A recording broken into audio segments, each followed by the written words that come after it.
Hey guys, welcome back to another Dragon review. We're taking a look at a German figure today. His name is Heinrich Sager.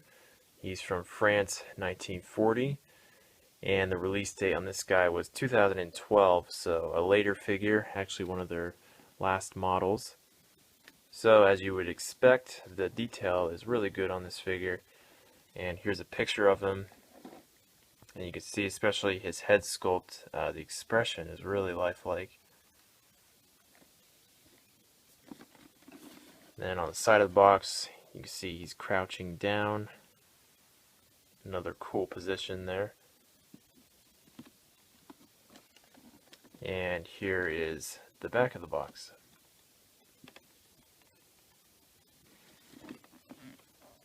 Alright. So here is the actual figure with his equipment on.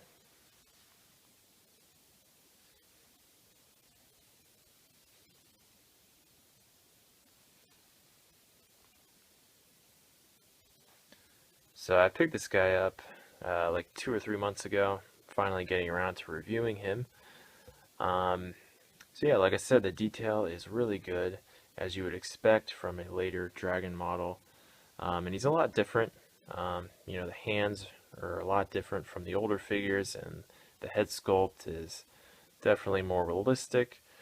So overall, I think he's a good figure. Yeah, I like him. Some of the later models I'm not too impressed with. I actually don't have too many, but I noticed that they make the head sculpts a lot smaller, and there seem to be uh, a lot of issues with some of the later models. I'm not sure why, but this one I didn't have any problems with, so that was good. But let's take a look at his weapon here for starters, the MG26 machine gun. I guess the only complaint is he doesn't hold it very well. I feel like he can't really get a good grip on it with his hands. So, but still, looks good. The model is very realistic. We got a strap on there, and a bipod, and a nice handlebar there, which can move. Okay, and of course you can take out the clip.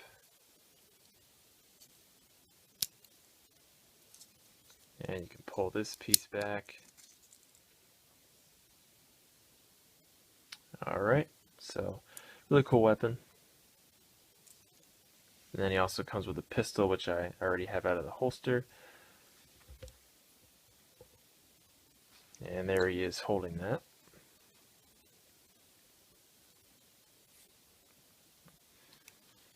Alright, let's take a look at his head sculpt now. So the helmet fits pretty well. You see he's got the camouflage cover on there, and they already put that on for you. Thankfully, it's usually not fun putting covers on helmets, so I was pretty glad they already have that on there for you. But there's the padding underneath.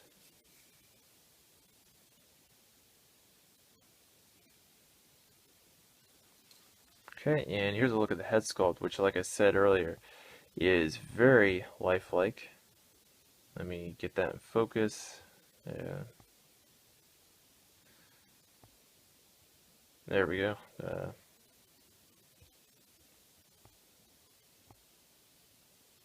There we go. Okay, so very lifelike head sculpt. The hair is super realistic, and you can see his teeth and everything.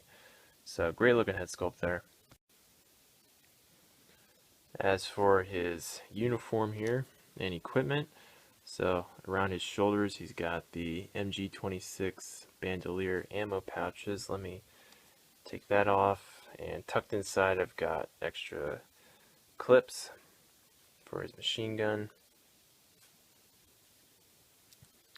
Okay, you can see he's got his Zeltbahn camouflage on, and I think that looks pretty good. I like the camo a lot on that. And then on his belt, and we got the Y strap, which all fits very well on there. Got his canister and other German equipment there. as you can see. Got his knife and his holster for his pistol over here.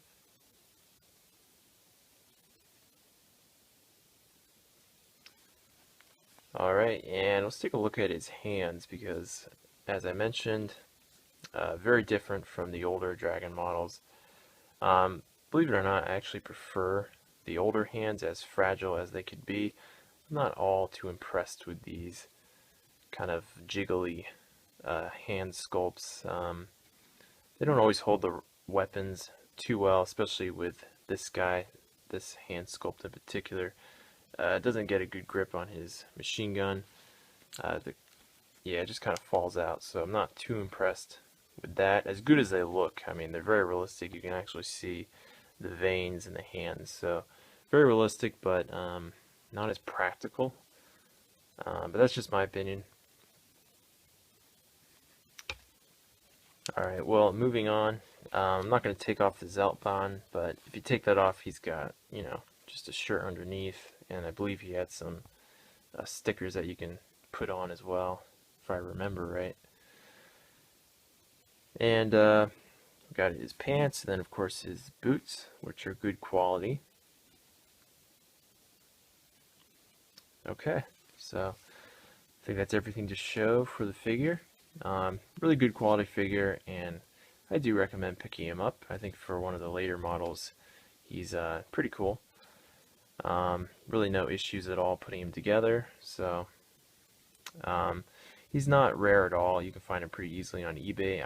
I paid like $60 for him, so I think that's a pretty good price considering this is one of the later models. Very realistic and looks good overall. So hope you guys enjoyed the review. Thanks so much for watching, and I will see you next time.